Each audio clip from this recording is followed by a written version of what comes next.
Okay, once you've mastered getting a model of your simple house from SketchUp over into Blender and getting it to render correctly, it's time to move on to something that you get to make for yourself. So here are some of the things I want you to follow along with. So File, Save As, first of all, no untitles, and it can go right in here. We're just going to keep the date codes rolling here, so it'll be really easy to tell when we started on Modern Art Sculpture. Now, sculpture. Now, giving it some other name once you get to designing it, coming up with something unique is much better. But you can at least do that and say 1, 2, and 3. You're going to make more than one of these. And make sure your name's in there as well.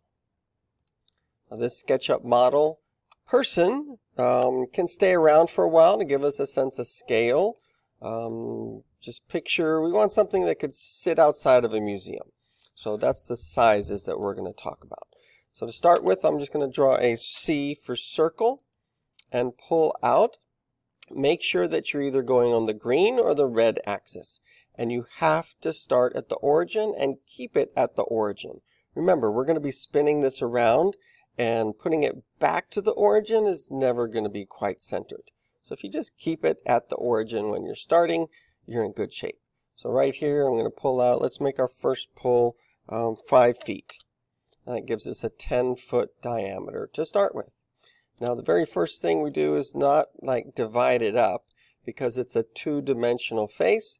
And in fact, this is a very good time to say, yes, let's make a warning color so that we know as soon as we have a reversed face. So I'm going to show this tray over here on the right and make sure for my, not scenes just yet, but my styles.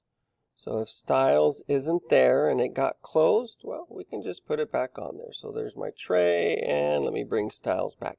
In fact, you can remove some of those that you don't really want. So we got our simple style right here that we're starting with, and we're going to edit it and make the back color that bright red, just so that we know immediately if that is showing.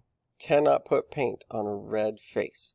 You can use red in your model later on when you paint it, but for right now, that's going to let us know right away when we have a problem. Now, this two-dimensional plane does not exist in 3D space.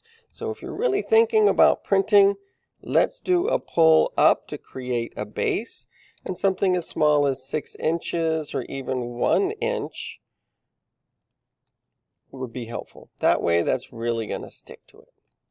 Next, we can try drawing another circle, and if we want it to be at the center, we've immediately run into a bit of a problem. So one of the things that I like to do if I'm really trying to keep all this very symmetrical is draw a line temporarily that has a midpoint. And then I can draw along this axis, and if it was 5 feet before, let's say I go 4 feet this time. And now I've got that circle perfectly aligned, and I can just erase those. So now I can do something like pull this up. Now this is creating a whole lot of volume, not likely to get printed unless you do some really amazing things with it. The offset tool is another way to get a perfectly centered circle on there. So maybe I'll bring this in another 1 foot and then push that down. Okay, so taking away material is better than just continually adding and adding and adding to it. So I've got the beginnings here, and now maybe I want to divide things up, make some different chunks. This can be a lot of fun and tedious at the same time. I'm actually using the vertices on the circle, and then I can do things like pull this up a little bit. And if I want this one to pull up as well, I deselect, go back to push-pull, and then every time I double-click, I can be adding that same amount. So it can be handy for anything you're trying to do that repeats itself. I can do offsets, and I can bring this, and you just start tinkering around and try and make something that has a lot of detail, doesn't use a lot of volume, and looks unique. So we can look at some 3D models. If you make one looks exactly the same, good. I'm glad you were able to learn that. However, it's not going to get printed if it looks exactly the same. Now I started with circles here. And that can make a problem if we wanted to try and then draw, let's say, a rectangle on the side and pull it out. And no, you can't actually push-pull on curved surfaces. So I'm going to show you another way of making these and not use the circular. Circular is great, but it does make it hard to work with afterwards.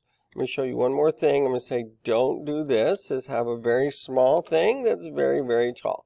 That's not going to 3D print. It's going to break while it's being printed or the moment somebody touches it. So you want your models to be fairly sturdy, to be supported, and to have things that will print safely.